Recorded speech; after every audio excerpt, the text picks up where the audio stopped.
For the past months, Parliament has been a construction site. Rubble removers, crane operators, builders have been working alongside MPs and other party staff members, all going about their own business, making sure the institution still runs effectively, while construction is underway. The work that is happening here is huge. And, there are multiple projects that are taking place. There is new offices that are being renovated at 19 Plain Street to ensure that all the staff members return from work. Those that are working from home are returning to work in the offices. We're creating more offices for members of parliament. At the same time, there is a work that is happening in the old assembly wing, but also the main work that is happening in the National Assembly. This, of course, is all a result of the fire that raged through the precinct in January 2022. Since then, the National Assembly and the old Assembly buildings have been off limits.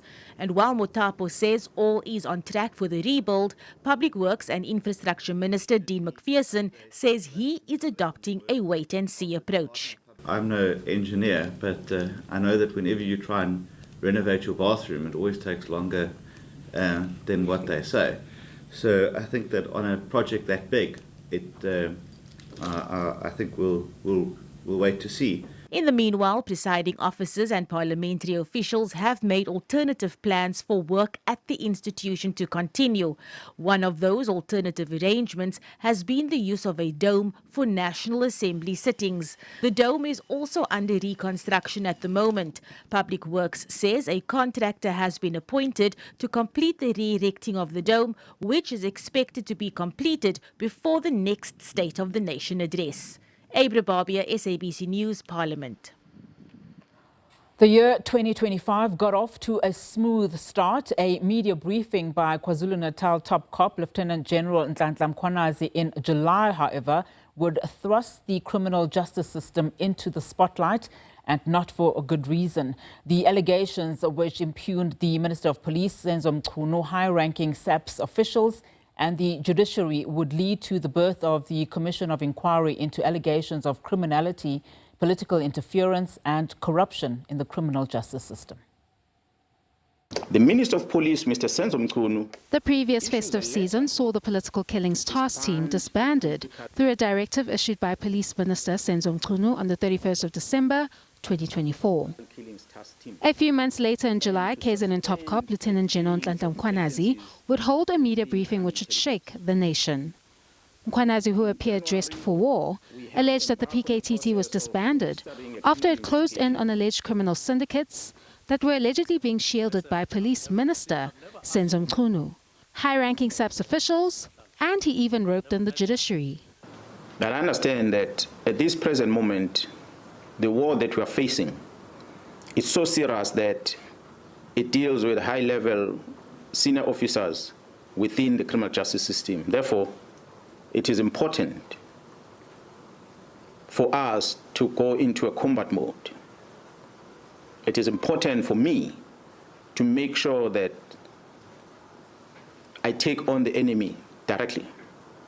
The allegations raise calls for the president to act on the alleged compromise in the criminal justice system that not only threatens national security, but also impedes on the overall rule of law.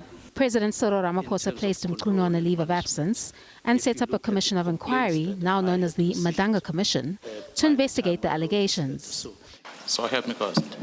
KZN Top Cop, Lieutenant General Mkhwanazi, was the first witness on the stand who laid down the allegations and made it clear that several witnesses would come forward to give weight to his claims. And so it began.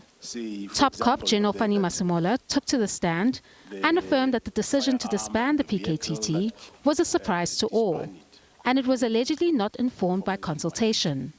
At no point during our interaction did the minister indicate any intention to disband the PKTT, let alone immediately or express concerns about its operations.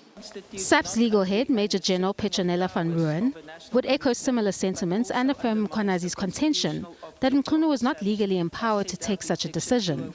From a regulatory standpoint and based on the legislative excursus detailed above, I am of a view that the decision to disband the PKTT as a task team lay within the exclusive authority of a national commissioner, and that the minister did not have the legislative authority to disband the PKTT.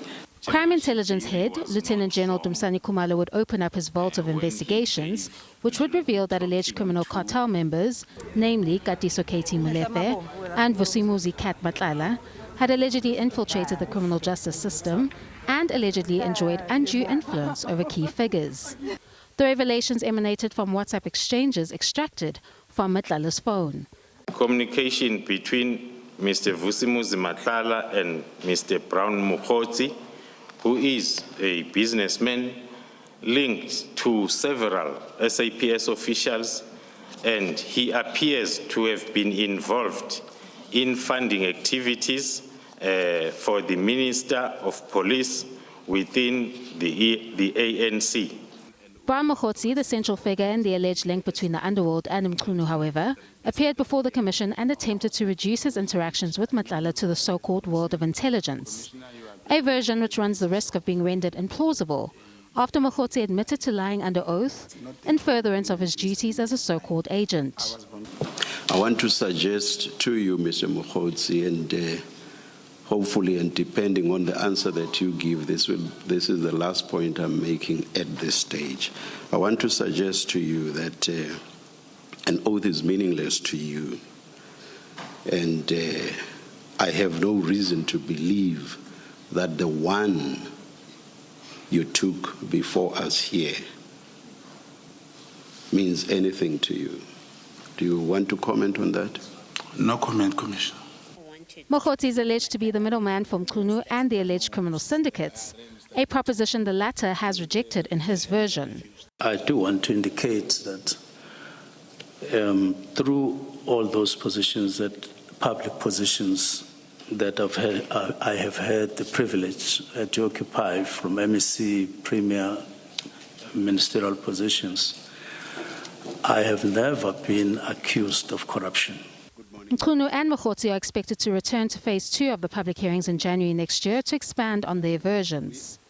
The commission, which is tasked with investigating allegations of criminality, political interference, and corruption in the criminal justice system, has not only been centered on the possible motivation behind the decision to disband the PKTT, but has seen the hearings extend to dark allegations of criminality in the Metro Police, the judiciary, and the Hawks, with much more expected over the next few months of the probe. The revelations continue. Kani Mapanga, SABC News, Johannesburg.